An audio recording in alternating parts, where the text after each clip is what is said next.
ఇర్మియా గ్రంథం 4వ అధ్యాయం 4వ వచనాన్ని చదువుకుందాం.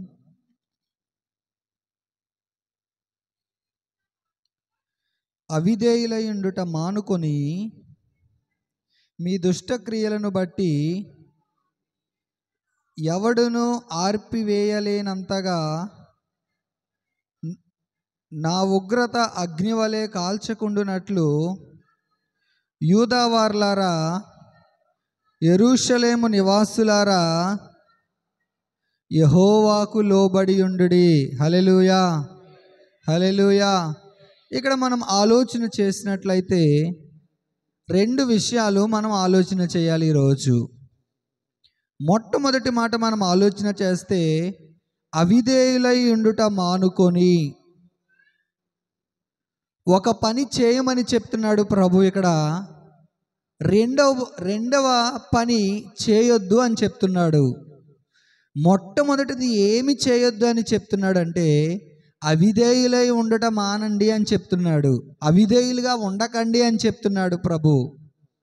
రెండవ మాట మనం ఆలోచన చేస్తే యెహోవాకు లోబడి ఉండండి. ప్రియులారా, మనం ఆలోచన చేసినట్లయితే ఈ అవిధేయత అనేది క్రైస్తవ జీవితంలో చాలాసార్లు మనకి అవిధేయులుగా మనం బ్రతుకుతూ ఉంటాం. సేవకుడు చెప్పిన మాట నేను ఎందుకు వినాలి? నా భర్త చెప్పిన మాట నేను ఎందుకు వినాలి? నా భార్య చెప్పిన మాట నేను ఎందుకు వినాలి? యవనస్తులుగా నా తల్లిదండ్రులు లేదా నా పెద్దలు చెప్పిన మాట నేను ఎందుకు వినాలి అని అనేక మార్లు మనము అవిధేయులుగా బ్రతుకుతూ ఉంటాం. అవునా కదా? ఎక్కడి నుంచి వచ్చింది ఈ అవిధేయత అని మనం ఆలోచన చేసినట్లయితే ఆది కాలంలో ఆదాము దగ్గర ప్రారంభమైన ఈ అవిధేయత ఈరోజు మన వరకు తరతరాలు ఇది పాక్కుంటూ వచ్చేసింది. హల్లెలూయా. ఎక్కడ స్టార్ట్ అయింది ఈ అవిధేయత?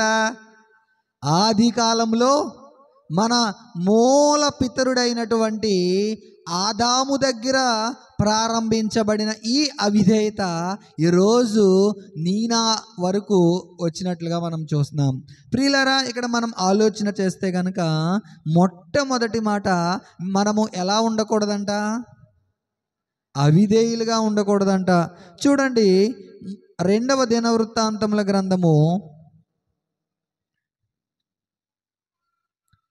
దినవృత్తాంతములు 2వ గ్రంథము 30వ అధ్యాయము 8 నుంచి మనం కిందకి కొన్ని వచనాలు చదువుతూ ఉంటే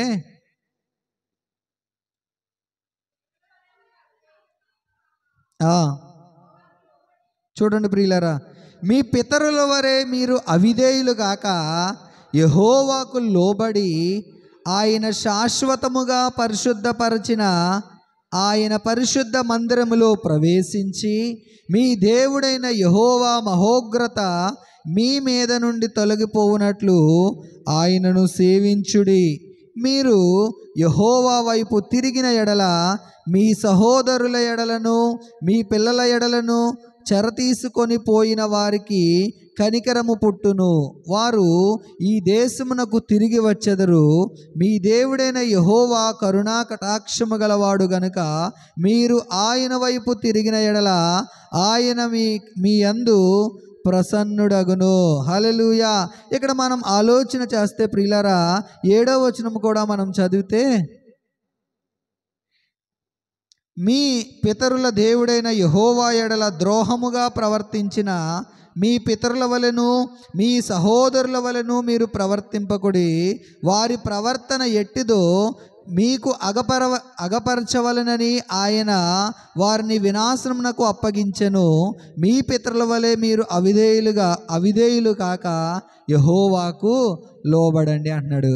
చెప్పాను కదా, ఈ అవిధేయత అనేది ఎక్కడొచ్చింది? మన మూలపితరుడైనటువంటి ఆదాము దగ్గర ప్రారంభించబడిన ఈ అవిధేయత ఈరోజు మన వరకు వచ్చింది. ఇప్పుడు ఎవరైనా మీరెవరు అని మనల్ని అడిగితే మనం ఏం చెప్తామంటే నేను క్రైస్తవుణ్ణి అని చెప్తాం. అవునా కదా? నేను దేవుని బిడ్డని అని చెప్తాము. ఇప్పుడు ఈ దేవుని బిడ్డలుగా పిలువబడుతున్న మన జీవితంలో ఏముండకూడదని మనం ఆలోచన చేస్తే అవిధేయత అనేది మన జీవితంలో ఉండకూడదు. ఏముండకూడదు మన జీవితంలో? అవిధేయత. ఇక్కడ అంటున్నాడు ప్రియులారా, ఏమన్నాడంటే మీ పితరుల వలె మీరు అవిధేయులు కాక యెహోవాకు మీరు లోబడండి. మీ పితరుల వలె మీరు ఎలా ఉండొద్దు? ఇంకా మన పితరులు ఎవరు అని మనం ఆలోచన చేస్తే ఇశ్రాయేలు ప్రజలు మన పితరులుగా, మనము ఆత్మీయంగా మన పితరులుగా మనము పిలువబడతా ఉంటాం. అయితే ఇక్కడ మనం ఆలోచన చేస్తే ఇశ్రాయేలు ప్రజలు అనేక మార్లు యెహోవాకు అవిధేయులుగా జీవించినట్లుగా మనం చూస్తున్నాం. ఇశ్రాయేలు ప్రజలు అనేక మార్లు యెహోవా మాట వినకుండా దేవుని మాటని ధిక్కరించిన వారుగా మనం చూస్తున్నాం. మన జీవితంలో మనం ఎలాగ ఉండాలంటే దేవునికి విధేయులుగా మనం బ్రతికే వరముగా ఉండాలి. హల్లెలూయా. ఎలా బ్రతకాలి? మనము దేవునికి విధేయులుగా మనం బ్రతకాలి. చూడండి, ఒక వ్యక్తి జీవితంలో అవిధేయత గనక ప్రవేశిస్తే, నా జీవితాల్లో అవిధేయత కనుక ప్రవేశిస్తే మనం ఏం చేస్తామో తెలుసా? చూడండి, నెహెమ్యా గ్రంథము 9వ అధ్యాయము 25వ వచనం నుంచి 27 వచనాలు మనం చదివితే అక్కడ అంటున్నాడు కదా, నెహెమ్యా పుస్తకము 9వ అధ్యాయము 25 నుంచి మనం చదివితే, అప్పుడు వారు ప్రాకారము గల పట్టణములను ఫలవంతమైన భూమిని స్వాధీనపరుచుకొని సకలమైన పదార్థములతో నిండియున్న ఇండ్లను, త్రవ్విన బావులను, ద్రాక్ష తోటలను, ఒలీవ తోటలను, బహు విస్తారముగా ఫలించు చెట్లను వశపరుచుకొనిరి. అలాగు వారు తిని తృప్తి పొంది మదించి నీ మహోపకారములను బట్టి బహుగా సంతోషించిరి. అయినను వారు అవిధేయులై నీ మీద తిరుగుబాటు చేసి నీ ధర్మశాస్త్రమును లక్ష్య పెట్టక త్రోసివేసి నీ తట్టు తిరగవలెనని తమకు ప్రకటన చేసిన నీ ప్రవక్తలను చంపి నీకు బహుగా విసుగు పుట్టించిరి. ప్రియులారా, ఒక వ్యక్తి జీవితంలో అవిధేయత అనేది ప్రారంభమైతే గనక వాళ్ళు ఏం చేస్తారో తెలుసా? దేవుని వాక్యాన్ని త్రోసివేస్తారు. ఇక్కడ ప్రజలు ఏం చేశారంట? దేవుని ధర్మశాస్త్రాన్ని ఏం చేశారు? వాళ్ళు త్రోసివేశారు. ప్రియులారా, కొన్నిసార్లు సేవకుడు మనతో మాట్లాడుతున్నప్పుడు, సేవకుని ముఖాంతరంలోంచి ప్రభువు మనతో మాట్లాడుతున్నప్పుడు మనం ఏం చేస్తామంటే లక్ష్య పెట్టం. ఆ పాస్టర్ గారు అలాగే చెప్పారులే, ఆ సేవకులు అలాగే చెప్పారులే, వాళ్ళకి పని పాట లేదు, వాళ్ళకి చాలా టైం ఉంది, వాళ్ళ ఇళ్ళ దగ్గరే ఉంటారు, మనకు చాలా పనులు ఉన్నాయి, మనకి చాలా ఉద్యోగాలు ఉన్నాయి, మనకు చాలా వ్యాపారాలు ఉన్నాయి, చాలా పని మనకు ఉందని చెప్పి అనేక మార్లు నీలో వచ్చిన అవిధేయత ఏం చేస్తుందో తెలుసా? దేవుని వాక్యాన్ని త్రోసిపుచ్చేటట్లుగా చేస్తుంది.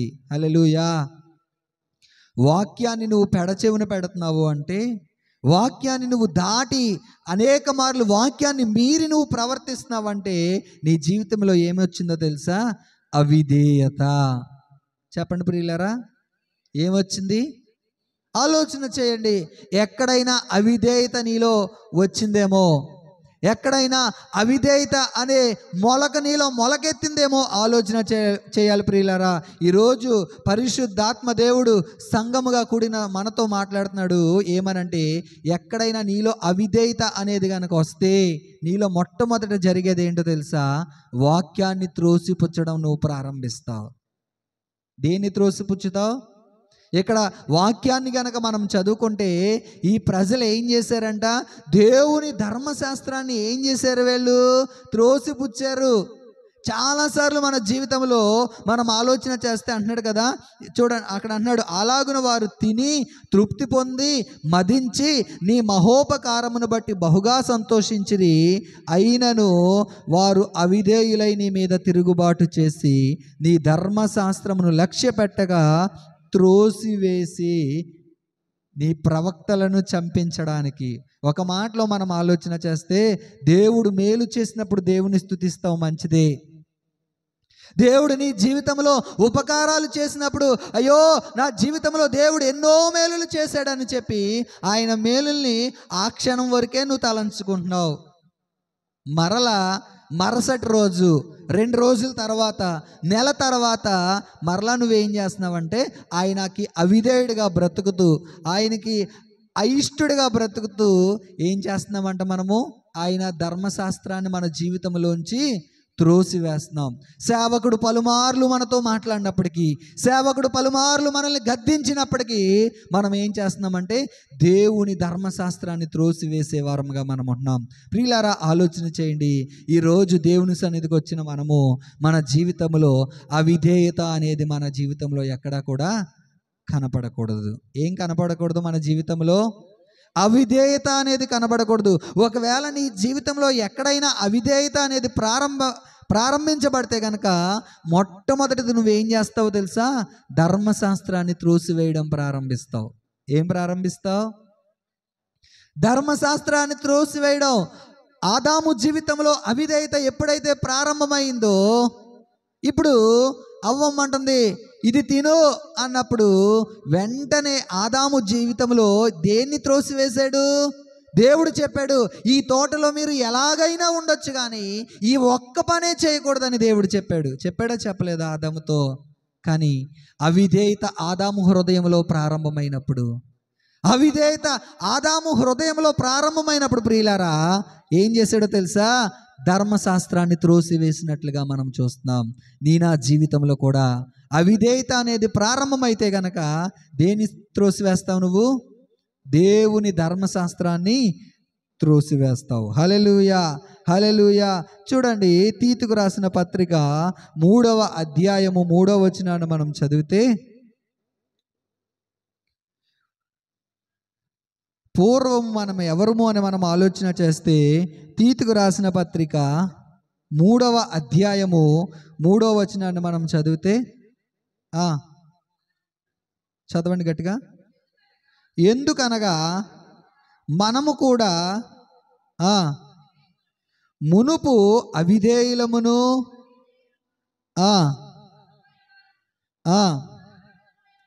ఎందుకనగా మనము కూడా మునుపు అవివేకులమును, అవిధేయులమును, మోసపోయిన వారమును, నానా విధములైన దురాశలకును భోగములకును దాసులమైన ఉండి దుష్టత్వము నుండి అసూయయందును కాలము గడుపుచు అసహ్యులమై ఒకరినొకడు ద్వేషించుచు ఉంటిమి గాని. ప్రియులారా, ఇక్కడ మనం ఆలోచన చేస్తే ఇక్కడ అంటున్నాడు కదా, క్రీస్తుని ఎరగక ముందు మనం ఎవరమంట?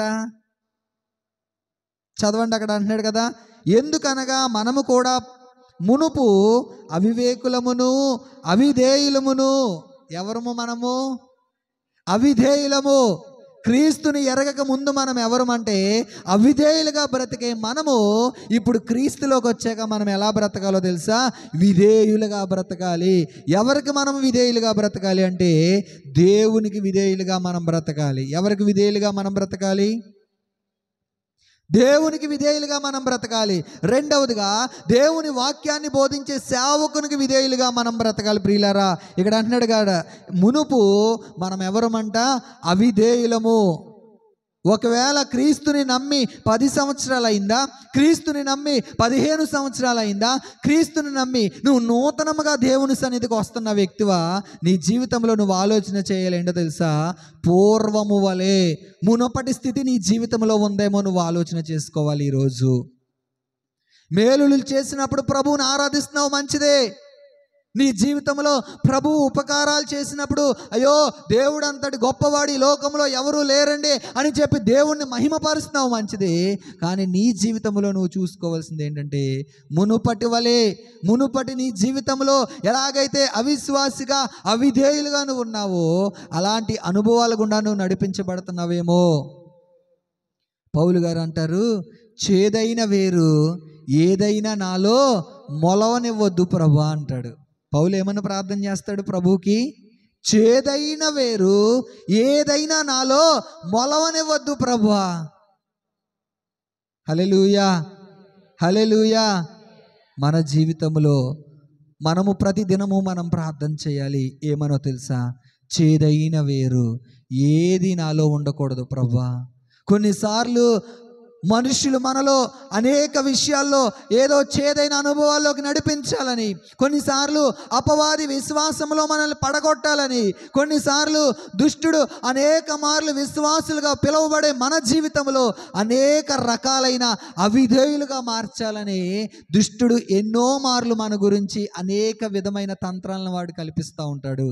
అలాంటి పరిస్థితిలో మనం ఏం చేయాలంటే, అందుకే పౌలు అంటాడు, సాతాను తంత్రాలను నేను ఎరుగని వారము కాము అంటాడు.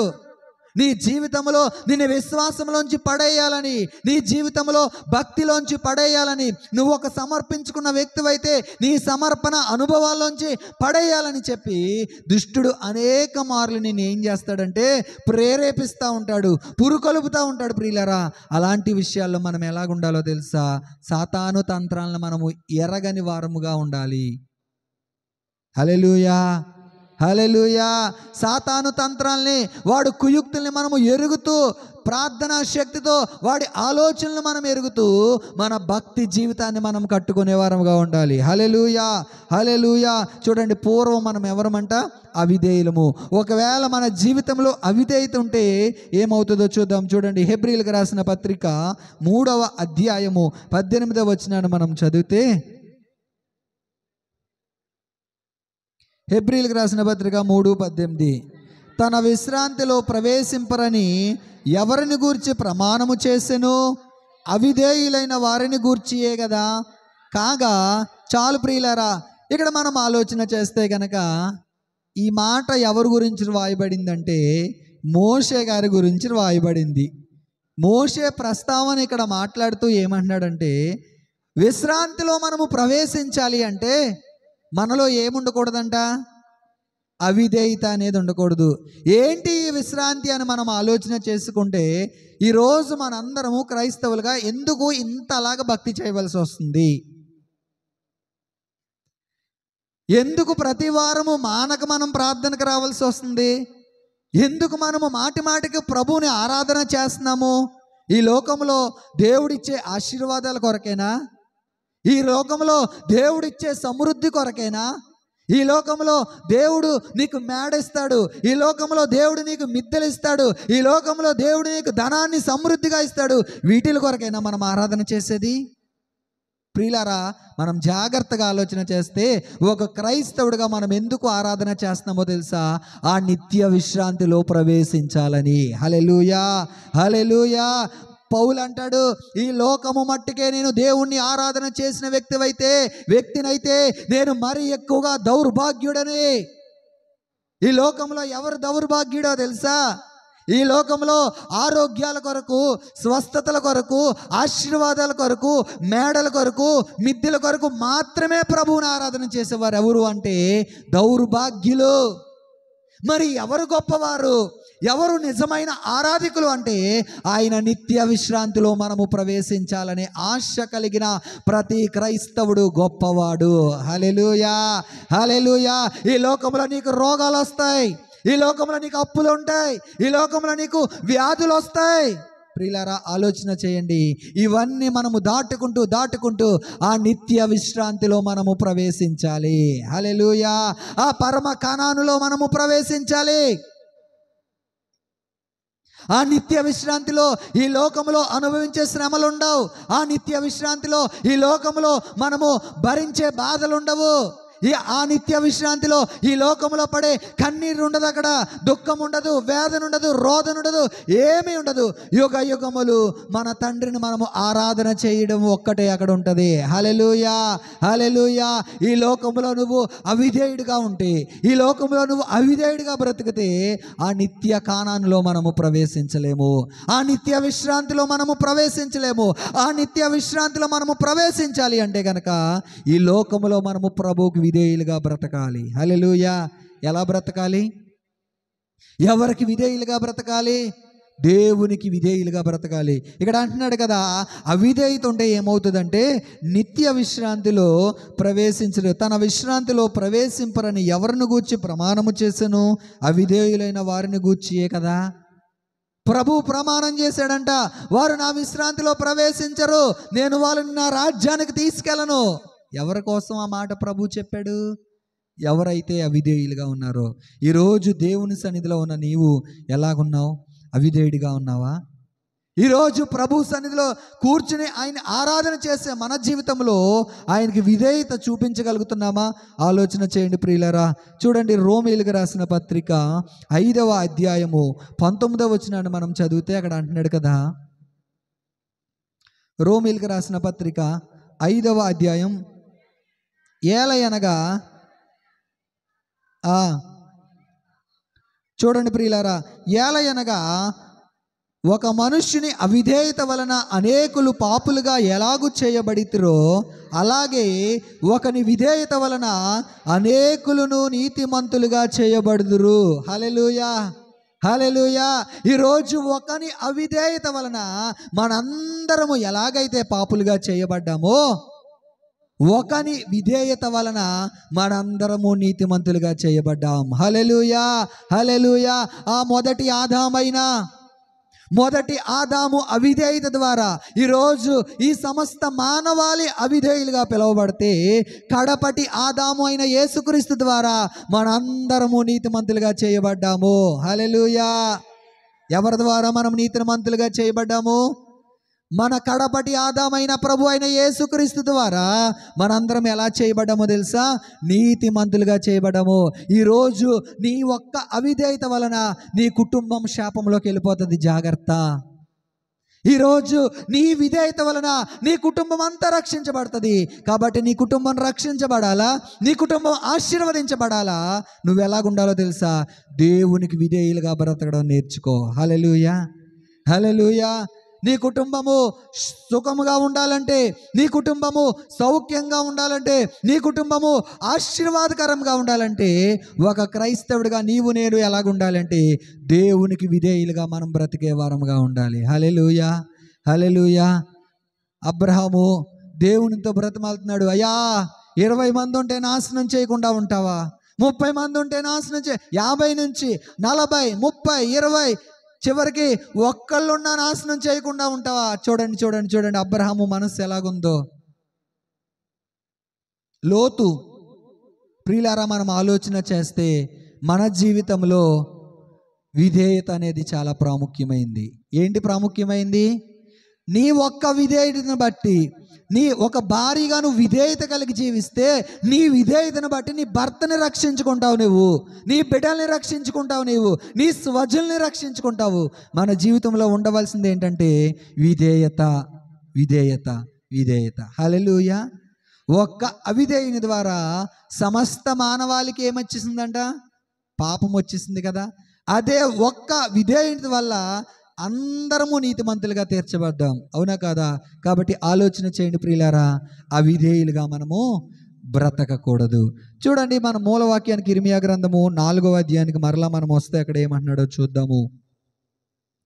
ఇర్మియా గ్రంథము 4వ అధ్యాయం 4వ వచనాన్ని మనం చదువుకుంటే, అవిధేయులై ఉండుట మానుకొని మీ దుష్టక్రియలను బట్టి ఎవడునూ ఆర్పివేయలేనంతగా నా ఉగ్రత అగ్ని వలె కాల్చకుండునట్లు యూదావార్లారా, యెరూషలేము నివాసులారా, యెహోవాకు మీరు లోబడి ఉండండి. యేసుక్రీస్తు ప్రార్థనా మందిరంలో విశ్వాసులుగా పిలువబడుతున్న ఓ క్రైస్తవులారా, మీరు ఎవరికి లోబడాలి? యెహోవాకు మీరు లోబడి ఉండండి. ఈరోజు దేవునికి లోబడడం రావట్లేదు మనకి. ఈరోజు ప్రభువుకి ఎలా లోబడాలో మనకి రావట్లేదు. అనేక మార్లు వాక్యాన్ని వింటున్నాం, అనేక మార్లు ప్రార్థనకు వస్తున్నాం, అనేక మార్లు చేతులెత్తి ఆరాధన చేస్తున్నాం, అనేక మార్లు నా ప్రభు గొప్పవాడని చెప్పి సాక్ష్యం ఇవ్వగలుగుతున్నాము, కానీ ప్రభువుకి లోబడడం అనేది మనకి ఇంకా రావట్లేదే. ఇక్కడ అంటున్నాడు, యెరూషలేము నివాసులారా, యూదావార్లారా, మీరందరూ ఎవరికి లోబడాలి? యెహోవాకు లోబడండి. ఎవరికి లోబడాలంట? యెహోవాకు మీరు లోబడి ఉండండి. చూడండి ప్రియులారా, చాలాసార్లు మన జీవితంలో మనం ఏం చేస్తామంటే, దేవుని సన్నిధికి వస్తాము, మానక ప్రభుని ఆరాధన చేయడానికి మనం వస్తాము, కానీ కొన్నిసార్లు మనం ఏం చేస్తామో తెలుసా? ప్రభువుకి లోబడినట్లుగా నటిస్తూ ఉంటాం కదా. ఎవరు లోబడినట్లుగా నటిస్తారు అంటే, అన్యులు దేవునికి లోబడినట్లుగా నటిస్తారు. చూడండి, కీర్తనల గ్రంథము 18వ సంకీర్తన 44వ వచనాన్ని మనం చదివితే, కీర్తనలు 18వ సంకీర్తన 44వ వచనం.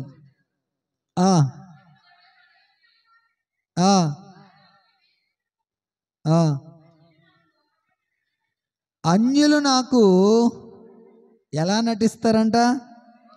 లోబడినట్లు నటిస్తారంట.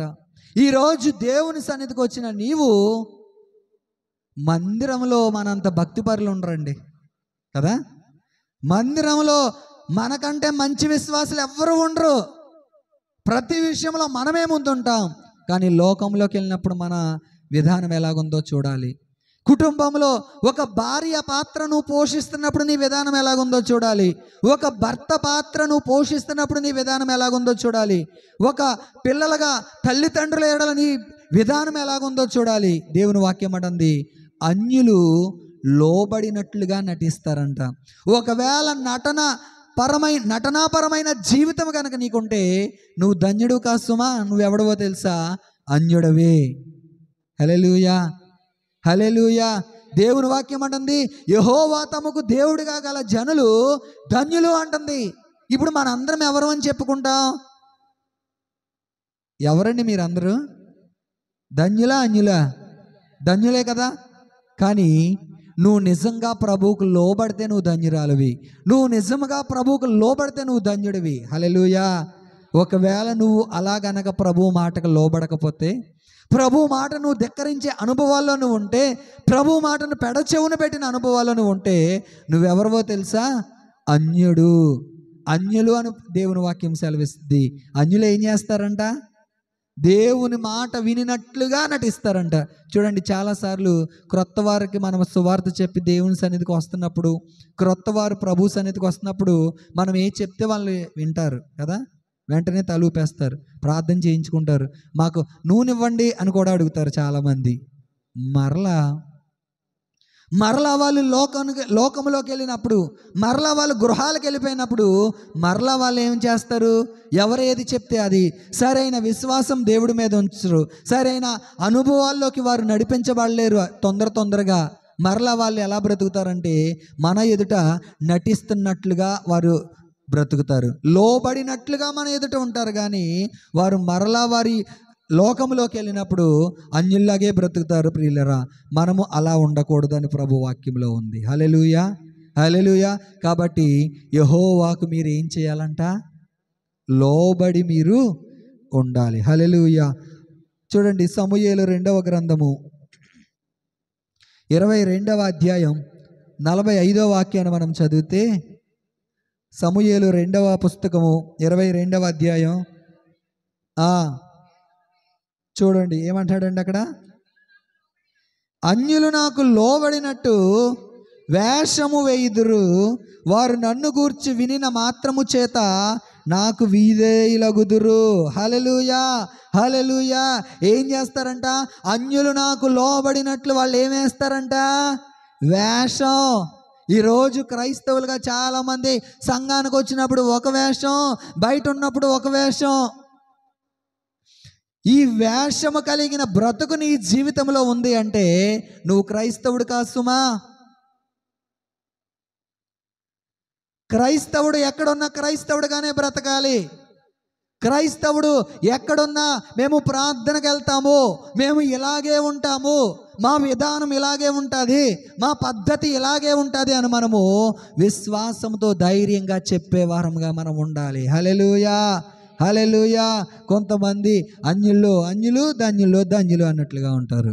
మనం అలా బ్రతకూడదు. ఇక్కడ అంటున్నాడు కదా, ఏమంటున్నాడండి? అన్యులు నాకు లోబడినట్టు వేషము వేయుదురు. ఒకవేళ నువ్వు వేషధారణ భక్తి చేస్తున్నావేమో, ఒకవేళ నువ్వు దేవుని ఎదుట ఒకలాగా, సేవకులు ఎదుట ఒకలాగా, విశ్వాసులు కనబడినప్పుడు ఒకలాగా, విశ్వాసులు మధ్యలో ఒకలాగా, లోకములో ఉన్నప్పుడు ఒకలాగా, కాలేజీలో ఫ్రెండ్స్ మధ్యలో ఉన్నప్పుడు ఒకలాగా, లేదంటే మన బంధువుల మధ్యలో ఉన్నప్పుడు ఒకలాగా మనం ఉంటే గనక నువ్వెవరివో తెలుసా? ప్రభు అన్నాడు, ఓ వేషధారి.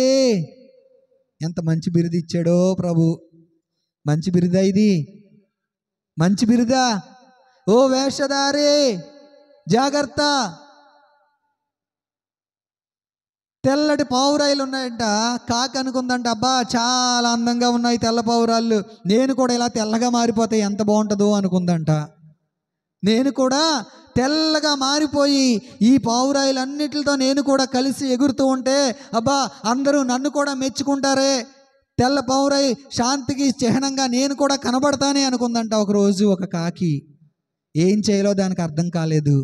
పావురాయిలన్నిటిని అడుగుతుందంట, ఎక్కడి నుంచి వచ్చింది మీకు ఈ తెల్ల రంగు, ఎక్కడి నుంచి వచ్చింది మీకు ఈ తెల్ల రంగు, నాకు కూడా వస్తుందా, నాకు కూడా వస్తుందా అని మిగతా పావురాయిలన్నింటినీ అడుగుతూ అడుగుతూ అడుగుతూ తిరుగుతుందంట. ఒకరోజు ఒక సున్నం బట్టి దగ్గరికి వెళ్ళిందంట. ఈ ఈ నల్లకాకి అనుకుందంట, నేను కూడా పావురాయిలా మారిపోవాలనుకుందంట. ఏమనుకుంది నల్లకాకి? నేను కూడా ఎలా మారిపోవాలి, ఆ తెల్ల పావురంలా మారిపోవాలనుకుని సున్నం బట్టిలో ఒక్క ములుగు ములిగి వెళ్ళిపోయిందంట. ఇప్పుడు కలిసిందంట. ఎక్కడ కలిసింది? పావురాల్లో కలిసి పావురంలా యాక్ట్ చేస్తుందంట. ఎప్పుడైతే అది మంచి వర్షాకాలం, పాపం చల్లగా ఉంది, అబ్బా అన్నిటితో పాటు నేను కూడా భలేగా ఉన్నానులే తెల్లగా, నేను కూడా భలే ఎగురుతున్నానులే ఈ పావురాలతో అనుకుంది. వర్షం రానే వచ్చింది, దీని రంగు బయటపడింది. హల్లెలూయా. ఒకరోజు ప్రభు రాకడ రాబోతుంది. ఒకరోజు దేవుడు మధ్య ఆకాశానికి రాబోతున్నాడు. ఆయన నిన్ను నన్ను గొర్రెల్ని మేకల్ని వేరుపరచడానికి ఒక దినం రాబోతుంది ప్రియులారా. ఒకవేళ నువ్వు క్రైస్తవ సమూహంలో ఉన్న నీవు క్రైస్తవుడిగా చలామణి అయిపోతున్నావేమో, ఒకవేళ దేవుని సంఘానికి వచ్చే నీవు క్రైస్తవుడిగా చలామణి అయిపోతూ నా భక్తి ఎవరు చూడట్లేదులే, నన్నెవరు చూడట్లేదులే, నన్నెవరు పట్టించుకోవట్లేదులే, మా సంఘస్థులు ఎవరు నా దగ్గర లేరులే, మా ఊర్లో మా సంఘస్థులు ఎవరు లేరులే, మా కాలేజీలో మా చర్చికి వచ్చే వాళ్ళు ఎవరు లేరులే, మా బంధువుల మధ్యలో మా సంఘానికి వచ్చేవారు ఎవరు నన్ను చూడట్లేదులే అని నువ్వు వేషధారణగా భక్తి చేస్తున్నావేమో ఆలోచన చేయి. యెహోవాకు మీరు లోబడి ఉండండి. హల్లెలూయా, హల్లెలూయా. ఆ కాకి వలె ఒకానొక రోజు మన రంగు బయటపడే దినం ఒకటి రాబోతుంది. ప్రభు మధ్య ఆకాశానికి రాబోతున్నాడు. ఆయన బోర ఊదినప్పుడు ఎవరు నిజమైన భక్తి చేశారో, ఎవరు వేషధారణ కలిగి జీవించారో ఒకానొక రోజు మన రంగు బయటపడబోతుంది. ప్రియులారా ఆలోచన చేయండి, ఎవరికి మనం లోబడి ఉండాలంట? యెహోవాకు లోబడి ఉండాలి. యెహోవాకు లోబడి ఉండండి. ఇక్కడ అంటున్నాడు, మాయ వేషము వేసుకొని దేవునికి లోబడినట్లుగా ఉంటారంట. దేవునికి అయ్యో సేవకులు ఎదుట ఎంతగా నటిస్తారో, విశ్వాసులు ఎదుట ఎంత నటన కలిగి జీవిస్తారో ఒకానొక రోజు రాబోతుంది. జాగ్రత్త. నీ వేషము, నీ రంగు, నీ విశ్వాసము బయటపడే దినాలు రాబోతున్నాయి ప్రియులారా. ఆలోచన చేయండి, ఆలోచన చేయండి. దేవుని వాక్యం అన్నది యెహోవాకు మీరు లోబడి ఉండండి. ఇంకా దేనికి లోబడాలో చూద్దాం. చూడండి, అపోస్తుల కార్యములు 6వ అధ్యాయము 7వ వచనము. అపోస్తుల కార్యముల పుస్తకము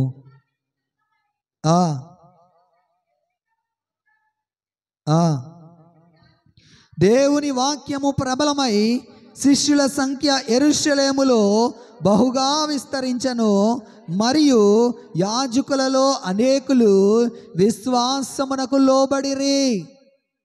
రెండవది, మనము దేనికి లోబడాలి అంటే ప్రియులారా, విశ్వాసానికి మనము లోబడాలి.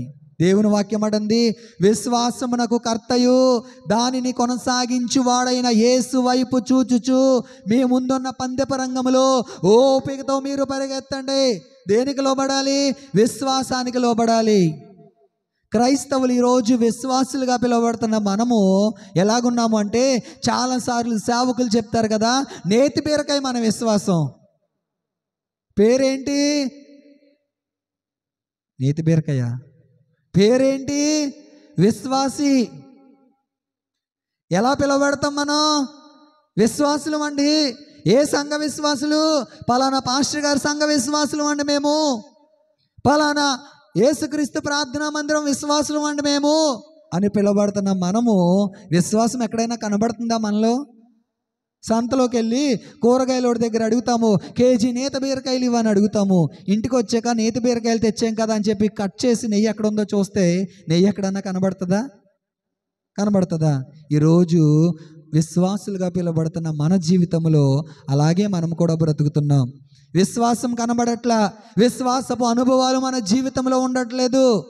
అన్యుల వలె, లోకస్తుల వలె, లోక పద్ధతులు, లోక ఆచారాలు, లోక సాంప్రదాయాలు, లోక విధానాలు, లోకంలో ఉన్న భార్యల వలె, లోకంలో ఉన్న భర్తల వలె మనం ఏం చేస్తున్నామంటే అవిశ్వాసులుగా మనము బ్రతుకుతున్నాం. కానీ మనము విశ్వాసానికి లోబడట్లేదు ప్రియులారా. దేనికి లోబడాలి? విశ్వాసానికి లోబడాలి. మొట్టమొదటిది యెహోవాకు మనం లోబడాలి. దేవునికి లోబడటం అంటే ఏంటి? దేవుని మాట వినడం అంటే ఏంటి అని మనం ఆలోచన చేస్తే, దేవుని వాక్యం అంటుంది, ఆది యందు వాక్యం ఉండెను, వాక్యము దేవుని యొద్ద ఉండెను, వాక్యమే దేవుడై ఉండెను. దేవునికి లోబడడం అంటే అర్థం ఏంటో తెలుసా? వాక్యానికి లోబడుట. దేనికి లోబడుట? వాక్యానికి లోబడాలి. మనము వాక్యపు అనుభవాలకి మనము లోబడాలి. ఈ రోజున మనం ఆలోచన చేస్తే సంఘాన్ని ఏ విధము చేతనైనా పాడు చేయాలని అనేకమైన దుర్బోధలు సంఘంలో బయలుదేరిపోయినాయి. ఏది చేసినా తప్పులేదు, ఆదివారం గుడికి వచ్చి కానుకేస్తే సరిపోద్దంతే కదా. 6 రోజులు మీ ఇష్టానుసారంగా మీరు బ్రతకండి, సినిమాలు చూడండి, షికారులు చేయండి, త్రాగండి, తిరగండి, మీ ఇష్టానుసారంగా మీరు బ్రతకండి. ఆదివారం మందిరానికి వచ్చి ప్రార్థన చేయించుకెళ్ళిపోతే సరిపోద్ది. ఎన్నో బోధలు సంఘంలోకి వచ్చేసినాయి, ఎన్నో బోధలు. సాతాను లోకంలో లేడు ప్రియులారా. సాతాను ఎక్కడ తిరుగుతున్నాడంటే సంఘములోనే తిరుగుతున్నాడు ఆడు కొన్నిసార్లు. ఎందుకో తెలుసా? లోకము ఆల్రెడీ ఆడి చేతిలోనే ఉంది. ఇంకా లోకంలో ఏం ఎత్తుక్కుంటాడు? ఇప్పుడు లోకాన్ని కాదు వాడు పడగొట్టవలసింది, సంఘాన్ని ఆడు పడగొట్టడానికి సంఘంలోకే సాతాను ఎంటర్ అయిపోయాడు. హల్లెలూయా! ఎక్కడికి ఎంటర్ అయిపోయాడు? ఇప్పుడు సంఘములో ఉన్న వారిని, రక్షించబడిన వారిని, విశ్వాసులుగా పిలువబడుతున్న వారిని వాడు ఆలోచన ఏంటో తెలుసా? ఏ విధము చేతనైనను ఈ విశ్వాసుని ఎలా మార్చేయాలి తెలుసా? పిశాచుగా మార్చేయాలి. అంతే. ఎలా మార్చేయాలి విశ్వాసుల్ని? కొంతమంది విశ్వాసులు ఉంటారండి, వాళ్ళు విశ్వాసులు కాదు, వాళ్ళు పిశాచులు. అమ్మో, పెద్ద ముసుగేస్తారు సంఘానికి వచ్చినప్పుడు. ఇంటి దగ్గర చూడాలి అలా ఆయన మీద ఎలాగుంటారో. ఇంటి దగ్గర చూడాలి కొంతమంది భర్తలు అలా భార్యల మీద ఎలా ప్రవర్తిస్తారో. వీళ్ళని ఏమనాలి? చెప్పండి అమ్మా, మీ నోటితో చెప్పండి ఒకసారి, వింటాం. చెప్పండి ఒకసారి. అక్క చెప్పు. పిశాచి కదా. ప్రియులారా, మనం ఆలోచన చేయాలి. క్రైస్తవులమైన మనము విశ్వాసులుగా పిలువబడాలి, కానీ పిశాచులుగా మనము పిలువబడకూడదు. వాక్యం వింటున్నావే, పలుమార్లు సేవకుడు నిన్ను గద్దిస్తున్నాడే, పలుమార్లు సేవకుడు నీకు బుద్ధి చెప్తున్నాడే, పలుమార్లు అనేక మంది సేవకుల్ని తీసుకొచ్చి అనేకమైన ఉపదేశాలను మనం వింటున్నామే. అయినా మన జీవితాన్ని సరి చేసుకోకపోతే, అయినా మన బ్రతుకుని మనం సరి చేసుకోకపోతే, అయినా విశ్వాసానికి మనము లోబడకపోతే, విశ్వాసు కాసుమా మనము నిజంగా పిశాచులమే. దేనికి లోబడాలి? మనము విశ్వాసానికి మనము లోబడాలి. విశ్వాసానికి, యెహోవాకు మీరు లోబడి ఉండండి. అనేక మార్లు మీ భర్తలకు లోబడి ఉండండి, మీ భార్యకు లోబడి ఉండండి. అనేక మార్లు మీ ప్రవర్తన మార్చుకోండి, అనేక మార్లు మీ ప్రవర్తన సరిదిద్దుకోండి అని ప్రభు అనేక మార్లు చెప్తున్నా, మరలా ఇంటికి వెళ్ళగానే పిశాచ అవతారాలు ఎత్తుతూ ఉంటారు చాలామంది. ప్రియులారా, ఆలోచన చేయండి, ఆలోచన చేయండి. చూడండి, రోమీయులకు రాసిన పత్రిక 6వ అధ్యాయము 17వ వచనాన్ని మనం చదివితే, రోమీయులకు రాసిన పత్రిక 6వ అధ్యాయము 17వ వచనాన్ని మనం చదివితే, మీరు పాపమునకు దాసులై ఉంటిరి గాని ఏ ఉపదేశ క్రమమునకు మీరు అప్పగింపబడితిరో దానికి హృదయపూర్వకంగా లోబడిన వారై. చాలు ప్రియులారా, దేనికి లోబడాలంటారు? మూడవదిగా మనం దేనికి లోబడాలి? మొట్టమొదటిది యెహోవాకి వాక్యానికి లోబడండి అంటున్నాడు.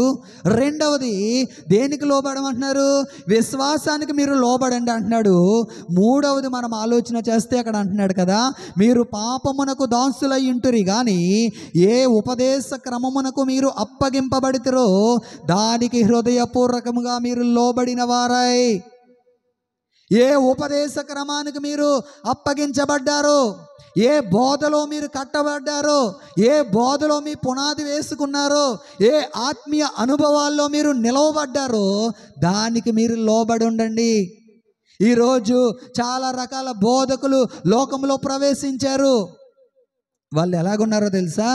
గొర్రె చర్మము కప్పుకున్న తోడేలు మాదిరి ఉన్నారంట. పైకి ఎలాగుంటారు? అయ్యో బాబోయ్, వీళ్ళు చాలా సేవ చేస్తున్నారండి, వీళ్ళు మంచి పరిచర్యలో ఉన్నారండి. కానీ లోపల వాళ్ళ స్వభావం ఎలాగుందో తెలుసా? గొర్రె చర్మము కప్పుకున్న తోడేళ్ళ స్వభావము. ప్రియులారా, మనం ఆలోచన చేయండి. ఇక్కడ అంటున్నాడు కదా, మీరు ఏ ఉపదేశ క్రమమునకు మీరు అప్పగింపబడి ఉన్నారో దానికి మీరు లోబడి ఉండండి. మనకొక యాజకుడు ఉన్నాడు, మనకొక సేవా క్రమం ఉంది, మనకొక అనుభవాలు ఉన్నాయి, మనకొక ఆరాధనా క్రమం ఉంది, మనకొక పద్ధతి ఉంది, మనకొక ఉపదేశం ఉంది. ఏ సంఘంలో నీవు కట్టబడ్డావో, ఏ సంఘంలో ఏ సేవకుడైతే నీకు ఉపదేశిస్తున్నాడో ఆ ఉపదేశ క్రమాల్లో మనము ఏమవ్వాలి అంటే లోబడి ఉండడం మనం నేర్చుకోవాలి. హల్లెలూయా, హల్లెలూయా. ఏ భక్తిని పడితే ఆ భక్తిని మనం అంటించుకోకూడదు. ఏ క్రమాన్ని పడితే ఆ క్రమాన్ని మనం నేర్చుకోకూడదు. మనకంటూ ఒక ఉపదేశ క్రమం ఉంది. హల్లెలూయా, హల్లెలూయా. మనము ప్రార్థన చేయాలి, ప్రభువా ఉన్నతమైన ఉపదేశ క్రమాల్లో మా సంఘాన్ని కట్టండి ప్రభు అని మనము ప్రార్థన చేసేవారముగా ఉండాలి. హల్లెలూయా, హల్లెలూయా. ఏ ఉపదేశ క్రమం చేత మనము కట్టబడాలి అంటే ఉన్నతమైన ఉపదేశ క్రమము చేత మనము కట్టబడాలి. హల్లెలూయా, హల్లెలూయా. చూడండి, వాక్యానికి లోబడాలి. మొదటి కొరింథీయులకు రాసిన పత్రిక, కొరింథీయులకు రాసిన మొదటి పత్రిక 9వ అధ్యాయము 21వ వచనాన్ని మనం చదివితే, దేవుని విషయమై ధర్మశాస్త్రము లేనివాడును కాను గాని క్రీస్తు విషయమై ధర్మశాస్త్రమునకు లోబడిన వాడను. చాలు ప్రియులారా, ఇక్కడ మనం ఆలోచన చేస్తే గనక ఏంటి ఈ ధర్మశాస్త్రము అంటే, దేవుడు ప్రతి ఒక్కడికి కూడా ఏమిచ్చాడండి? ధర్మశాస్త్ర గ్రంథాన్ని ఇచ్చాడా? ప్రతి ఒక్కరికి దేవుని వాక్యానికి మనం ఏం చేయాలి అంటే లోబడి ఉండాలి. దేవుని వాక్యానికి ఏ వ్యక్తి అయితే లోబడి ఉంటాడో, ఏ వ్యక్తి అయితే ఉపదేశ క్రమానికి లోబడి తన ఆత్మీయ జీవితాన్ని కట్టుకుంటాడో అలాంటి వాణ్ణి నా ప్రభు ఏం చేస్తాడంటే అంచెలంచెలుగా ఆశీర్వదించడం మొదలు పెడతాడు. హల్లెలూయా. దేవుని వాక్యం అంటుంది, మొదట నీ స్థితి కొద్దిగా ఉండినడు తుదకు నీవు మహాభివృద్ధి నొందుతావంట. హల్లెలూయా, హల్లెలూయా. చాలాసార్లు అనేక మంది విశ్వాసులు చెప్తే మనం వింటూ ఉంటాం, మేము ఈ సంఘంలో అడుగు పెట్టినప్పుడు మా స్థితి చాలా కొంచెమే ఉండేదండి, ఈరోజు దేవుడు మమ్మల్ని అంచెలంచెలుగా ఆశీర్వదిస్తున్నాడండి అని అనేక మంది చెప్తా ఉన్నారు. మీ వాక్యం వెంటనే మీ జీవితంలో మీరు ఆలోచన చేయండి. ఈ మందిరానికి వచ్చినప్పుడు నీ స్థితి కొంచెమే అయ్యి ఉండవచ్చు, కానీ ఇప్పుడు ప్రభు నిన్ను అంచెలంచెలుగా ఆశీర్వదించలేదా? అంచెలంచెలుగా నిన్ను దీవించలేదా? ఆలోచన చేయండి ప్రియులారా. ఒకప్పుడు గేమ్ చేసుకుని తిన్న అనుభవాలు మన జీవితంలో ఉన్నాయి.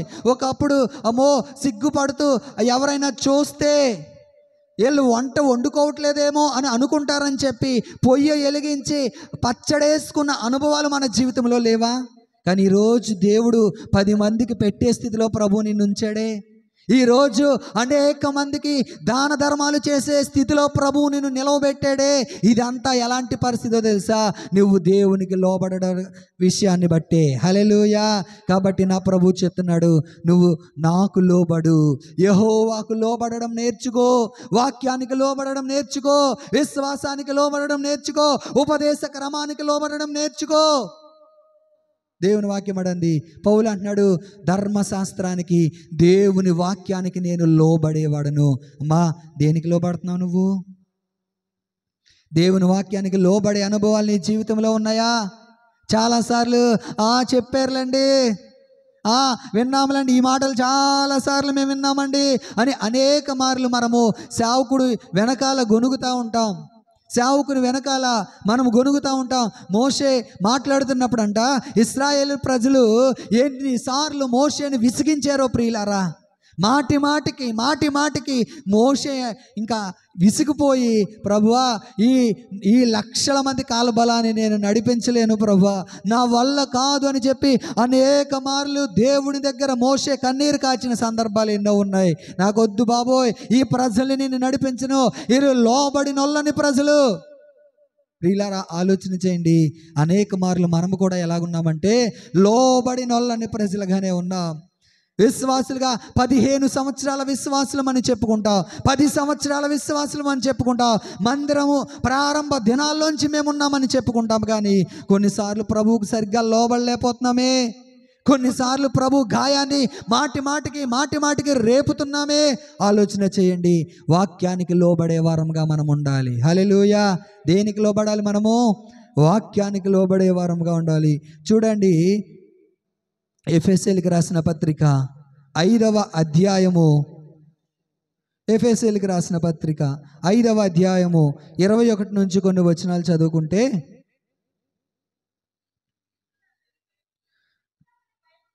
క్రీస్తునందలి భయముతో ఒకనికొకడు లోబడి ఉండుడి.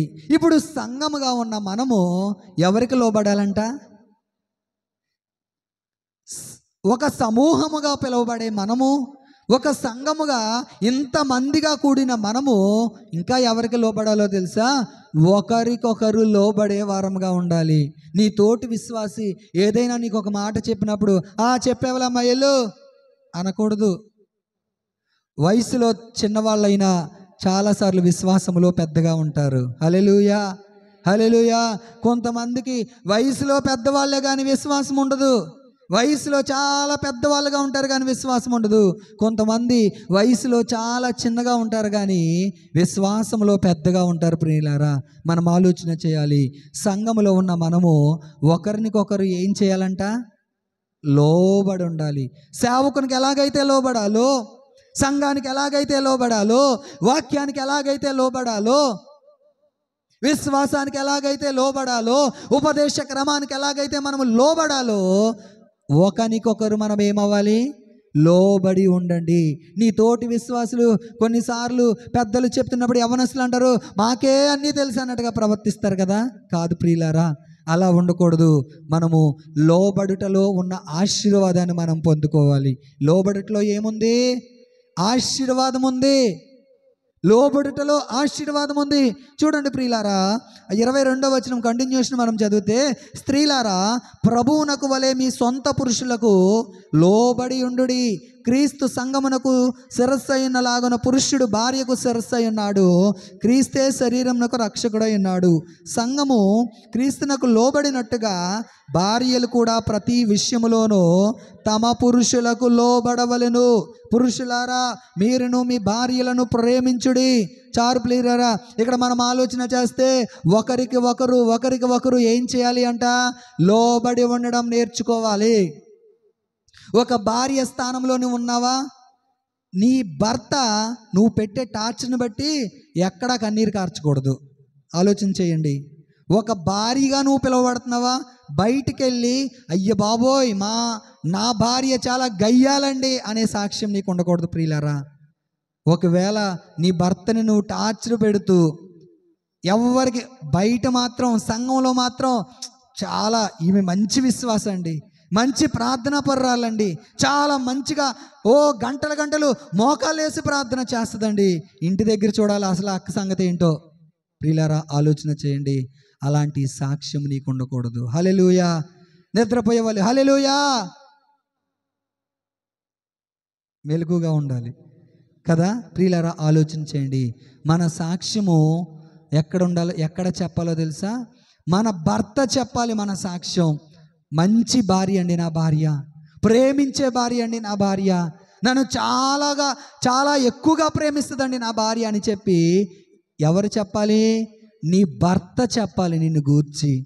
ఒకవేళ లోబడే మనసు నీకు లేదేమో, పరిశుద్ధాత్మ దేవుడు సూటిగా సంఘముగా ఉన్న మనతోనే మాట్లాడుతున్నాడు. ఒకవేళ లోబడే అనుభవాలు నీకు లేవేమో, పెళ్ళైన కొత్తలో లోబడ్డానండి, ఇప్పుడు ఇంకా తాళాలు నా చేతికి వచ్చేసినాయండి, నేను లోబడవలసిన అవసరం నాకు లేదండి అని నువ్వు ఒకవేళ అనుకుంటున్నావేమో, నా ప్రభువు చెప్తున్నాడు, సంఘము క్రీస్తుకి ఎలాగైతే లోబడుతుందో, ఇప్పుడు మనందరం ఎవరమో తెలుసా? భార్యమే. ఎవరికి? మనందరికీ ఒక భర్త ఉన్నాడు. ఆయన ఎవరో తెలుసా? క్రీస్తు. మనందరము ఒక భార్యగా ఎవరికి లోబడాలంటే క్రీస్తుకు లోబడాలి. అలాగే మీరు భార్యలుగా మీ భర్తలకు లోబడాలి. హల్లెలూయా, హల్లెలూయా అంటున్నాడు. లోబడుటలో ఆశీర్వాదము. నువ్వు లోబడు నీ భర్తకి, నీ ఇల్లు ఎలాగుంటుందో తెలుసా? ఒక ఆశీర్వాద నిలయంగా ఉంటుంది. కొత్తగా ఇల్లు కట్టుకుంటాము, ఇంటికి పేరు పెడతాం ఆశీర్వాద నిలయం అని, కానీ లేదా సంతోష నిలయం, జాయ్ నివాస్ అని పేరు పెడతాం, కానీ ఆ ఇంట్లో ఏముండదు?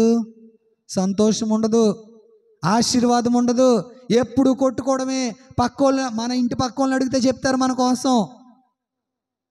క్రైస్తవుల గృహాల్లోంచి ఏం రావాలో తెలుసా? ఎల్లప్పుడూ రక్షణను గూర్చిన సువార్త సునాదాలు రావాలి. హల్లెలూయా, హల్లెలూయా.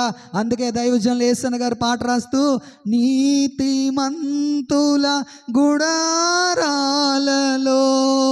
వినబడుచున్నది రక్షణ సంగీత సునాదము, నీతిమంతుల గుడారాలలో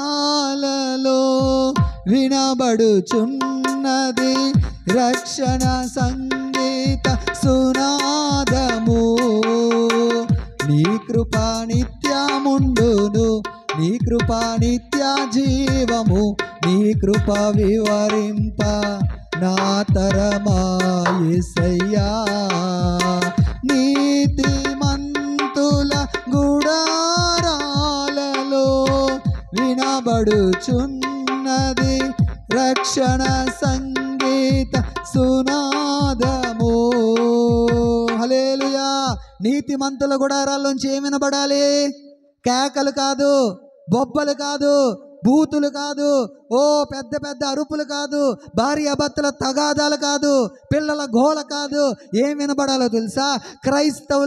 క్రైస్తవులమైన మన గృహాల్లోంచి ప్రతి ఉదయము సాయంత్రము నీతిమంతుల గుడారాలలోంచి రక్షణను గూర్చిన సువార్త సునాదాలు వినబడాలి. హల్లెలూయా, హల్లెలూయా, హల్లెలూయా.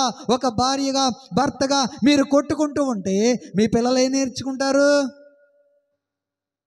ఒక అత్తగా కోడలుగా మీరు కొట్టుకుంటూ ఉంటే మీ పిల్లలు ఏం నేర్చుకుంటారు? ఆలోచన చేయండి ప్రియులారా. మన క్రైస్తవుల గృహాల్లోంచి నీతిమంతుని గూర్చిన రక్షణ గూర్చిన సువార్త సునాదాలు వినబడాలి. హల్లెలూయా, హల్లెలూయా. చూడండి ప్రియులారా, మన ఇల్లంట ఎలాగుండాలో తెలుసా? ఒక చిన్న సైజు పరలోకంలా ఉండాలంట. హల్లెలూయా. ఎలాగుండాలి మన ఇల్లు? ఒక చిన్న సైజు పరలోకము. నీకు చాలాసార్లు మన ఆలోచన ఎలా ఉంటుందంటే, చాలా డబ్బు ఉంటే సంతోషంగా ఉంటుందేమో, చాలా ఆస్తిపాస్తులు ఉన్నవాళ్ళు గృహాలే సంతోషంగా ఉంటాయేమో అనుకుంటాం. నువ్వు ఏ పూటకు ఆ పూట సంపాదించే వ్యక్తివైనా సరే, గెంజేసుకుని తిని, ఉల్లిపాయ గెంజేసుకుని తినే వ్యక్తివైనా, పచ్చడి మెతుకులు తినే వ్యక్తివైనా సరే, నీ ఇల్లు పరలోకముగా ఉండాలి అంటే నీ ఇంటిలోంచి ఒకరికొకరు లోబడడం నేర్చుకోవాలి. భర్తగా నీ భార్యకు లోబడడం నేర్చుకో, భార్యగా నీ భర్తకు లోబడడం నేర్చుకో. ప్రియులారా, ప్రతి విషయంలో లోబడుటలో ఉన్న ఆశీర్వాదం తర్వాత మీరు అనుభవిస్తారు. హల్లెలూయా, హల్లెలూయా. నీ భర్త సామర్థ్యత లేనివాడైనా, నీ భర్త ఎక్కువ సంపాదించలేనివాడైనా, నీ భర్త చాలా దేన స్థితిలో పేద కుటుంబంలో నువ్వు బ్రతుకుతున్నా సరే, నువ్వు ఎలాగుండాలో తెలుసా? లోబడుట మనము నేర్చుకోవాలి. హల్లెలూయా. ఏం నేర్చుకోవాలి? లోబడడం నేర్చుకోవాలి. లోబడడం నేర్చుకోవాలి. ఏ పూట కాపూట రోజుకు 200 సంపాదిస్తున్నా సరే నువ్వు లోబడడం నేర్చుకో. నీ కుటుంబం ఒక పరలోకంగా దేవుడు మారుస్తాడు. హల్లెలూయా, హల్లెలూయా. చూడండి ప్రియులారా, డబ్బు ఉంటే సంతోషం కాదు, ఆస్తిపాస్తులు ఉంటే సంతోషం కాదు, లోబడడం అనేది ఉండాలి మన జీవితంలో. చూడండి, ఆలోచన చేయండి, లోబడటలో ఆశీర్వాదము. చూడండి, అబ్రహాము జీవితాన్ని మనం ఆలోచన చేస్తే హెబ్రీయులకు రాసిన పత్రిక నేను ముగిస్తాను చూడండి. 11వ అధ్యాయము 8వ వచనాన్ని మనం చదివితే, అబ్రహాము పిలువబడినప్పుడు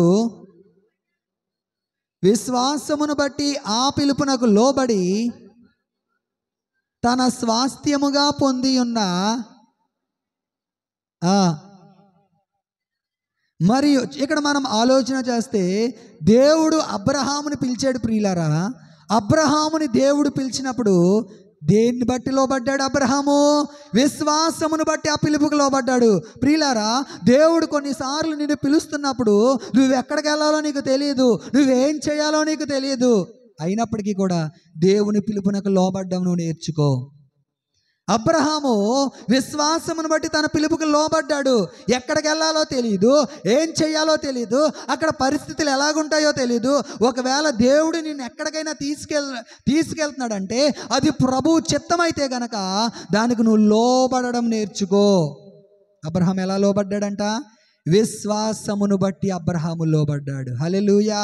ఎలా లోబడ్డాడు అబ్రహాము? విశ్వాసాన్ని బట్టి. ఇంకొక ఆమెను నేను మీకు చూపిస్తాను చూడండి.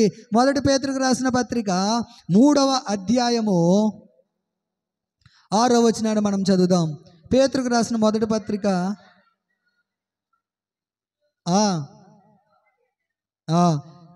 ఆ ప్రకారము శారా అబ్రహామును యజమానుడని పిలుచుచు అతనికి లోబడి ఉండెను. హల్లెలూయా, హల్లెలూయా. ఎవరంట? శారా గారంట అబ్రహాముని ఏమని పిలుస్తుందంట? ఓయ్. చాలామంది భర్తని ఓయ్ నిన్నే పిల్లరా. శారా ఏమని పిలుస్తుందంట? యజమానుడా. మీరు ఇంటికి వెళ్ళాక మీ భర్తను పిలవండి అలాగా. ఇంక మీ భర్త ఎంత ప్రేమగా మీకు ఏం కావాలంటే అవి తీసుకొస్తాడు ఈరోజు కదా.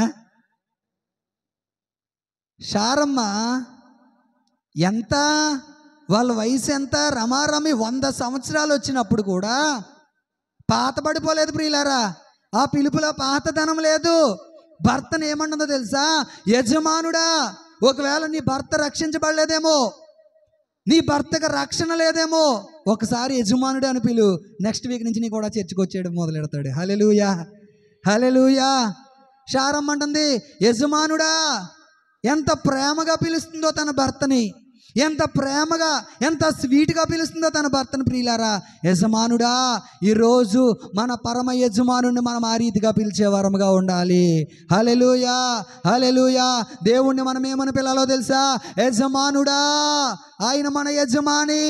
నీ జీవితంలో, నీ కుటుంబంలో నువ్వు ఎవరిని యజమానిగా చేసుకోవాలంటే నా ప్రభుని నువ్వు యజమానిగా చేసుకోవాలి. నీ కుటుంబంలో ఉన్న ప్రతి లోటుపాటుల్ని నా ప్రభు తీర్చడానికి సమర్థుడు ఆయన. హల్లెలూయా, హల్లెలూయా. వెంటనే శారమ్మ తన భర్తని యజమానుడా అని పిలవడంతో అబ్రహాము మనసు ఎలాగైపోయిందంటారు ఆలోచించేయండి ఒకసారి. ఒకవేళ ఈ లోకంలో యజమానుడా అని పిలవడానికి నీకు భర్త లేకపోవచ్చు, కానీ మన పరమ యజమానుడైన యేసయ్యని మనము యజమానుడా అని మనము పిలిచేవారముగా మనం ఉండాలి. హల్లెలూయా, హల్లెలూయా. ప్రతి పరిస్థితిలో దేవుని మీద ఆధారపడడం మనం నేర్చుకోవాలి. ప్రతి స్థితిగతుల్లో దేవుని మీద ఆనుకుంటాం మనం నేర్చుకోవాలి. ఇక్కడ అంటుంది శారా యజమానుడా అని తన భర్తకి ఆమె ఏం చేస్తుందంట? లోబడుతుందంట. ఈరోజు మీ భర్తలకు మీరు లోబడేవారుగా ఉండాలి. నువ్వు పెట్టే టార్చర్కి, నువ్వు పెట్టే ఆ ఇబ్బందులకి నీ భర్త కన్నీరు కార్చే విధంగా ఉండకూడదు ప్రియులారా. ఆలోచన చేయండి. శారమ్మ అంటుంది యజమానుడా, యజమానుడా అని శారమ్మ పిలుస్తున్నట్లుగా మనం చూస్తున్నాం. ఆఖరిగా ఎవరికి మనం లోబడాలో నేను వాక్యాన్ని ఒక రిఫరెన్స్ని చూపించి నేను ముగిస్తాను చూడండి. యాకోబు రాసిన పత్రిక 4వ అధ్యాయము, యాకోబు రాసిన పత్రిక 4వ అధ్యాయము 7వ వచనాన్ని మనం చదివితే, కాబట్టి దేవునికి లోబడి ఉండుడి, అపవాదిని ఎదురించుడి, అప్పుడు వాడు మీ యొద్ద నుండి పారిపోవును. మన భర్తకు మనం లోబడాలి, మన భార్యకి మనం లోబడాలి, మన పిల్లలుగా ఉన్న మీరు మీ తల్లిదండ్రులకు లోబడాలి, సంఘముగా ఉన్న మనము ఒకరికి ఒకరు ఏం చేయాలి? లోబడి ఉండాలి. ఆఖరిగా మనందరము ఎవరికి లోబడాలో తెలుసా? దేవునికి లోబడి ఉండాలి. హల్లెలూయా. ఎవరికి లోబడాలి? ఎప్పుడైతే మనము దేవునికి లోబడి ఉంటామో ప్రియులారా, అప్పుడు మనం ఏం చేస్తామో తెలుసా? అపవాదిని ఎదిరించగలుగుతాం. అపవాది ఏం చేస్తాడంటే మనల్ని ఏ రీతిగా అయినా సరే పడగొట్టాలి. విశ్వాసంలోంచి, భక్తిలోంచి, ఆత్మీయతలోంచి, ఆత్మీయ అనుభవాల్లోంచి మనల్ని పడగొట్టాలి అని వాడు అనేకమైన అగ్ని బాణాలు మన మీద వేస్తూ ఉంటాడు.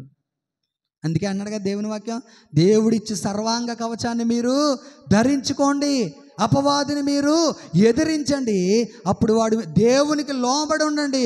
ఎప్పుడు అపవాదిని ఎదిరిస్తామంటే మన ఇంటిలో సమాధానం లేకుండా, మన ఇంటిలో శాంతి లేకుండా, మన ఇంటిలో నెమ్మది లేకుండా, భార్య భర్తలు ఇద్దరు కీచులాడుకుంటా, గొడవలాడుకుంటా, తగులాడుకుంటా ఉంటూ సాతానా నిన్ను ఎదిరిస్తున్నానంటే ఆడేమంటాడు? ఒరే మీలోనే ఉన్నాను రా బాబు, నేను మీ మధ్యలోనే ఉన్నాను రా. భార్య భర్తలో గొడవ పెట్టేది నేనే. భార్య భర్తలకు మనశ్శాంతి లేకుండా రాత్రి అన్నం వండుకున్న అన్నాలు తినకుండా పడుకునేలా చేసేది నేనే. చూడండి, చాలా గృహాల్లో అన్నాలు వండుకుంటారు ప్రియులారా, కానీ తినేంతవరకు నమ్మకం ఉండదు. చిన్న అన్నం కంచం దగ్గర కొట్టేసుకుంటారు అంతే చాలామంది కదా. ఎన్ని గృహాల్లో అలా జరగవు? ఆలోచన చేయండి. మన గృహాలు ఆ రీతిగా ఉండకూడదు. క్రైస్తవ గృహము చిన్న సైజు పరలోకము. మన గృహం ఎలాగుండాలి? చిన్న సైజు పరలోకము. మన ప్రక్కనున్న అన్యులు మన సంతోషాన్ని చూసి వాళ్ళు ఆలోచన చెయ్యాలి, ఏంటి వీళ్ళకి ఏమీ లేదే, ఏ పూట కాపూట బ్రతికే స్థితి కదా, ఏంటి వీళ్ళు ఇంత సంతోషంగా ఉన్నారు, రోజు ఇంత ఆనందంగా ప్రభువుని పాటలతో ఇంత సంతోషంగా దేవుని ఆరాధన చేస్తున్నారు, అసలు వీళ్ళలో ఏంటి ఉంది అని చెప్పి అనేక మంది అన్యులు మన కుటుంబాన్ని చూసి ప్రభు సన్నిధికి నడిపించబడాలి. హల్లెలూయా, హల్లెలూయా. అంతేగాని మనమే కొట్టుకుంటూ, మనమే కీచులాడుకుంటూ, మనమే తగువులెట్టుకుంటూ ఉంటే ఎవరిని మనం ప్రభు దగ్గరికి నడిపించగలుగుతాం? ఆలోచన చేయండి. దేవుని వాక్యం అంటుంది, మీరు దేవునికి లోబడి ఉండండి, అపవాదిని ఎదిరించండి. ఒక భార్యగా, ఒక భర్తగా మీరు కొట్టుకుంటే పిల్లలు ఏం ఆలోచిస్తారో తెలుసా? ఏంటి ఇంటికి రావడమే వేస్ట్ రా బాబు, ఇంటికి రాకుండా కాలేజే ఎక్కువసేపు ఉంటే బెటరు, స్కూల్లోనే ఎక్కువసేపు ఉంటే బెటర్ అని నీ పిల్లలు ఆలోచించే విధంగా నువ్వు బ్రతకూడదు. ఆలోచన చేయండి. హల్లెలూయా, హల్లెలూయా. కొన్నిసార్లు నేను చెప్తున్నాను, మా ఇంట్లో జరిగే సిచ్యువేషన్స్కి ప్రియులారా, నేను అలాగ ఆలోచించేవాడిని చిన్నప్పుడు. మా మమ్మీ డాడీ చాలా మంచిగా ఉండేవారు, కానీ మా నాన్నమ్మ మా మమ్మీ చాలా తగులు గొడవలు జరుగుతూ ఉండేవి. ఆ కారణాన్ని బట్టి కొన్నిసార్లు మేము ఇంటికి వెళ్ళాలంటే భయం వేసేసేది. అమ్మో ఈరోజు ఇంటికి వెళ్తే ఏ గొడవ ఎదురవుతుందో, అమ్మో ఈరోజు ఇంటికి వెళ్తే ఎలాంటి పరిస్థితి నేను చూడాలో అని నాకు మా చెల్లికి చాలా భయం వేస్తూ ఉండేది ప్రియులారా. నేను చెప్పగలను, అలాంటి పరిస్థితులేనేమో ప్రభువు నన్ను దగ్గరగా చేసినాయి. హల్లెలూయా, హల్లెలూయా. నన్ను ఎవరైతే ప్రభు దగ్గరికి నడిపించారో మాటికి వాళ్ళ ఇంటికి వెళ్ళిపోతూ ఉండేవాడిని. వాళ్ళ ఇంట్లో ఏదో తెలియని ఆనందము, వాళ్ళ ఇంటిలో ఏదో తెలియని నెమ్మది, వాళ్ళ ఇంటిలో ఏదో తెలియని ఆహ్లాదకరమైన వాతావరణము, ఆ పాటలు, ఆరాధన, ఎంత వాళ్ళ మాట్లాడే విధానము, ప్రేమించే విధానము, అవన్నీ నన్ను ప్రభు దగ్గరికి ఆకర్షించినాయి. ప్రియులారా, నేను చెప్పగలను, మన ఇల్లు ఒక చిన్న సైజు పరలోకంలా ఉండాలి. హల్లెలూయా, హల్లెలూయా. ఎలాగుండాలి మన ఇల్లు? చిన్న సైజు పరలోకము. పరలోకం వెళ్ళాక మనం పరలోకాన్ని చూస్తాము, కానీ మన ఇంటిలోనే మనం పరలోకాన్ని అనుభవించాలి. దేవుని వాక్యం అంటుంది, దేవుని లోబడి ఉండండి, అపవాదిని ఎదిరించండి, అప్పుడు వాడు మీ యొద్ద నుండి పారిపోవును. ఈరోజు అపవాదిని గృహంలోంచి పారిపోవాలి అంటే, ఈరోజు అపవాది నీ జీవితంలోంచి పారిపోవాలి అంటే, ఈరోజు అపవాది నీ కుటుంబంలోంచి పారిపోవాలి అంటే నువ్వేం చేయాలో తెలుసా? దేవునికి లోబడి ఉండడం నేర్చుకోవాలి. హల్లెలూయా. మొట్టమొదటి 2 విషయాలు చెప్పాను. ఒకటి, దేవునికి అవిధేయులుగా మనము ఉండకూడదు. రెండవది ఎలా ఉండాలి? దేవునికి మనము లోబడి ఉండడం నేర్చుకోవాలి. ఈ కొద్ది మాటలు మన వినికిల్లో ప్రభు దీవించును గాక. అట్టి విధముగా మనల్ని, మన సంఘంలో ఉన్న ప్రతి కుటుంబాన్ని ప్రభు దీవించి నడిపించును గాక. ఎక్కడ వారు అక్కడే మోకరించండి, ప్రార్థన చేద్దాం. ప్రతి ఒక్కరము ప్రార్థన చేద్దాం. హల్లెలూయా, హల్లెలూయా, హల్లెలూయా, హల్లెలూయా. మహోన్నతుడా, మహాగణుడా, సర్వాధికారివైన మా తండ్రి, ఇర్మియా గ్రంథము 4వ అధ్యాయం 4వ వచనంలో మీరు సెలవిచ్చిన రీతిగా ప్రభువా, దేవా, అవిధేయులుగా ఉండకండి అని మీరు సెలవిస్తున్నారు ప్రభువా. మాలో ఉన్న అవిధేయుతను తొలగించండి ప్రభువా. అనేక మార్లు అవిధేయులుగా, అయ్యో నా తండ్రి, అవిశ్వాసులుగా మేము బ్రతుకుతుంటుండగా ప్రభువా, పరిశుద్ధాత్ముడా మీరు సహాయం దయచేయండి. మాలో ఉన్న అవిధేయత, మాలో ఉన్న అవిశ్వాసము అయ్యా దేవా మీరు తొలగించమని నీ సన్నిధిలో ప్రార్థన చేస్తున్నాము నా ప్రభువా. అయ్యా, విశ్వాసానికి లోబడే వారముగా, ఉపదేశ క్రమానికి లోబడే వారముగా, సంఘానికి సేవకుడికి లోబడే వారముగా మేము ఉండాలి ప్రభువా. అయ్యా, దేవునికి లోబడి ఉండండి, అపవాదిని ఎదిరించమంటున్నావు ప్రభువా. నీకు లోబడి మేము వాడిని ఎదిరిస్తే అప్పుడు వాడు పారిపోతాడు, కానీ అనేక మార్లు నీకు లోబడకుండా వాడిని ఎదిరిస్తే వాడు పారిపోడు కదా ప్రభువా. మీరు సహాయం దయచేయండి. ఎవరు ఏ అవసరతలతో, ఎవరు ఏ అక్కరలతో నీ సన్నిధికి వచ్చారో ప్రభువా, అయ్యా నీకు అవిధేయులుగా ఉండకుండా నీకు లోబడే వారముగా మేమందరము ఉండగలిగినట్లు మీరే సహాయం దయచేయండి. అలాగే ఈ సమయంలో నీ సేవకుడిని మీరు అయా స్వస్థపరచండి ప్రభువా. హాస్పిటల్లో బిడ్డ ఉంటుండగా నీ దైవజనుని ఒక్కసారి మీరు ముట్టండి. నీ గాయపడిన హస్తాలతో తాకమని నీ సన్నిధిలో ప్రార్థన చేస్తున్నారయ్యా. సంపూర్ణ విడుదల దయచేయండి ప్రభువా. అయా, బలహీనపరిచే ప్రతి చీకటిని యేసు నామములో బంధిస్తున్నాం దేవా, నీకు స్తోత్రాలు. అయ్యా, పరము నుండి నా తండ్రి మీ సహాయము దయచేయండి ప్రభువా. సియోను నుండి నీ హస్తము చాపండి ప్రభువా. నన్నెత్తి నుంచి అరికాల వరకు మీరు ముట్టండి ప్రభువా. నీ గాయపడిన హస్తాలతో తాకండి ప్రభువా. సంపూర్ణ ఆరోగ్యము యేసు నామములో ప్రసాదించండి దేవా, నీకు స్తోత్రాలు. దేవా, సంఘముగా మేము ఇక్కడ ప్రార్థన చేయుచుండగా నీ దీనదాసుని మీరు ముట్టండి ప్రభువా. నీ దీనదాసుని బలపరచండి ప్రభువా. నీ దీనదాసునికి ఆరోగ్యము, నెమ్మది మీరు యేసు నామములో దయచేయునుగాక. దేవా, నీకు వందనాలు. మీరే కార్యము జరిగించండి ప్రభువా. నీ గాయపడిన హస్తాలతో మీరు ముట్టి స్వస్థపరచమని, క్షేమంగా మీరు మా మధ్యకి నడిపించమని యేసు పరిశుద్ధ నామములో అడుగుచున్నాను మా పరమ తండ్రి. ఆమేన్, ఆమేన్.